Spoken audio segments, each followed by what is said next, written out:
Gracias, María. Y ya saben que esta semana, con motivo del 8M, dedicamos parte de nuestro informativo a poner el foco en la realidad de las mujeres, en su ausencia en los puestos de mando, en su precariedad laboral, en la brecha digital y de género.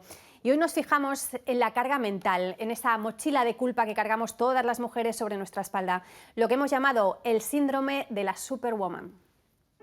El querer ser supermujer es completamente irreal. Esa supermujer que trabaja, que se ocupa de la familia, que se cuida, que hace deporte, que da el 100% en todos los ámbitos. La que se encarga de todo, ya, y si lo hace tan tranquila y contenta, es una supermujer. Exigencias que se impone la propia mujer empujada por la sociedad y que la maternidad multiplica. Están las exigencias sociales y están las exigencias que tú misma te impones de cómo debería ser. Queremos llegar al 100 siempre y si no nos sentimos un poco culpables y tenemos que quitarnos esa culpabilidad.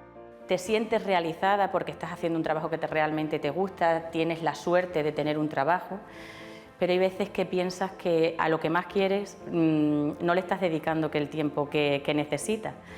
Entonces, pues hay veces que tu situación te frustra un poco. ¿Y qué acompañamiento tenemos en ese camino? La mayoría de las mujeres no tienen lo que es una conciliación familiar, independientemente sean autónomas o trabajen para un tercero. Yo no debería exigirme tanto, eso no lo consideran.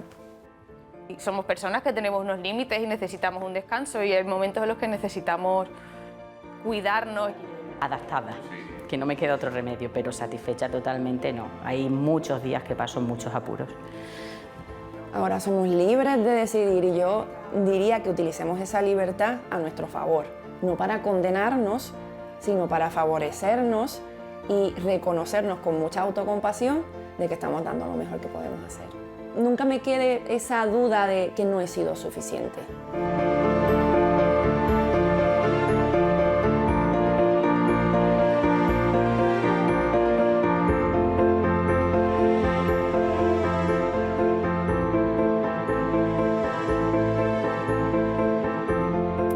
Qué reflexión tan necesaria para todas las mujeres, que nunca nos quede esa duda de que no he sido suficiente.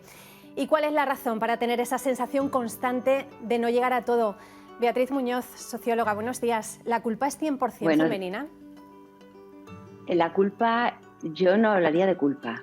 La culpa no tiene cabida aquí. Yo creo que la culpa se siente culpa cuando uno comete un pecado, para quienes son creyentes, o por un delito penal. Yo creo que hay que hablar de causas. Uno puede sentir que no llega, puede sentirse mal, pero yo creo que lo primero que hay que hacer es desterrar la culpa. Pero también me ha parecido muy interesante el reportaje que habéis hecho, porque es verdad que hablaba de las mujeres superwoman, pero creo que había muchas otras mujeres superwoman que no aparecen, pero no aparecen en el reportaje y nunca hablamos de ellas. Quiero decir que ahora el calificativo o la etiqueta, más bien es una etiqueta de superwoman, hace referencia a mujeres con buenos trabajos, con niveles educativos medios o medios altos, que tienen problemas de conciliación, probablemente porque no hay una corresponsabilidad en el caso de que tengan pareja. En muchos otros casos las dificultades acrecientan porque efectivamente son mujeres que tienen personas dependientes a su cargo, y lo cual cuando una está sola es mucho peor. Pero hay un grupo de mujeres superwoman que no son tan glamurosas, y entendedme lo de glamurosas, que al estrés de no llegar se le suma el estrés de no llegar a fin de mes y de no tener que comer. Es decir, hay muchas mujeres que están multiempleadas, que tienen trabajos precarios a las que nunca prestamos y tienen el estrés de que no soy capaz de hacer todo bien, pero además el estrés de que mi situación económica, mi situación en el mercado de trabajo es tremendamente precaria y por lo tanto siempre estoy al filo de ese riesgo de la pobreza que también sabemos por la investigación social que genera problemas y que enferma. Un sentimiento, como dices, que nos afecta a todos, independientemente de la situación económica de cada una o de puesto de trabajo, pero ¿dónde podría estar ese origen, ese sentimiento común en prácticamente todas las mujeres, Beatriz? Pues mira, la situación es evidentemente que asumes un montón de roles simultáneos que vienen acompañados de distintas actividades y hay que llevarlas a cabo. ¿Qué es lo que sucede? Que tú has empezado a cargar la mochila, pero no la has vaciado un poquito antes porque no tienes a quién darle lo que hay en esa mochila, porque no hay a lo mejor corresponsabilidad. El otro día con compañeros vuestros en la radio, precisamente también de Canal Extremadura, yo hablaba de la necesidad de que la corresponsabilidad hay que interpelar no solamente a las parejas, a los otros miembros adultos de la unidad familiar, sino también a los menores. Esto es un tema fundamental. Primero, porque ayuda a descargar esa mochila y segundo, porque también educa.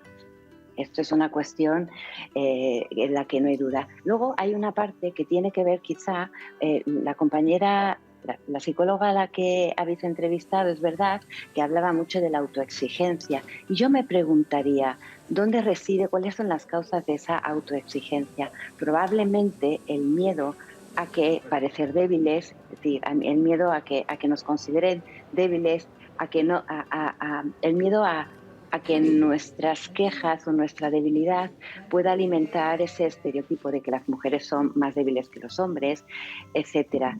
Y luego, en otros casos también tiene que ver el puro instinto de supervivencia. Si nadie me ayuda, yo tiro para adelante. Pero insisto que esto tiene graves consecuencias, ya no solo en esto que llamabais culpa, que yo creo que es que hay que desterrarlo completamente, sino tiene consecuencias a nivel de salud y de salud mental, con consecuencias también físicas. Beatriz, y a toda esa presión mental de la que hablábamos, por si fuera poco le añadimos también lo físico, pero eso, el estar siempre estupendísimas, pero eso seguramente de para otro programa. Una última pregunta, ¿con una sociedad más feminista considera que se irá reduciendo esa carga, ese sentimiento en las mujeres?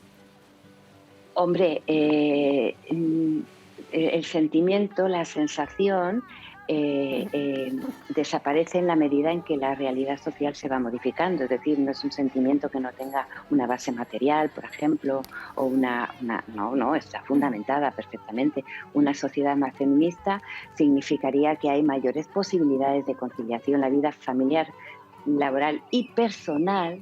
Esto es algo que descarga la carga y el estrés y personal, porque las políticas de empleo de las empresas, porque las propias administraciones deben trabajar más en ello, pero también por la corresponsabilidad. Significaría que la división sexual del trabajo entre el trabajo reproductivo, que parece que es solo de la mujer, que ha asumido el reproductivo y el productivo, pero no se ha descargado el reproductivo, que es mucho más difícil de compartir, pues efectivamente ese trabajo reproductivo se comparte y la carga disminuye. Es de todos, un trabajo y una carga que debemos asumir todos. Muchas gracias, Beatriz Muñoz, socióloga, por haber estado con nosotros. Buenos días. A vosotros, muchísimas gracias por invitarme.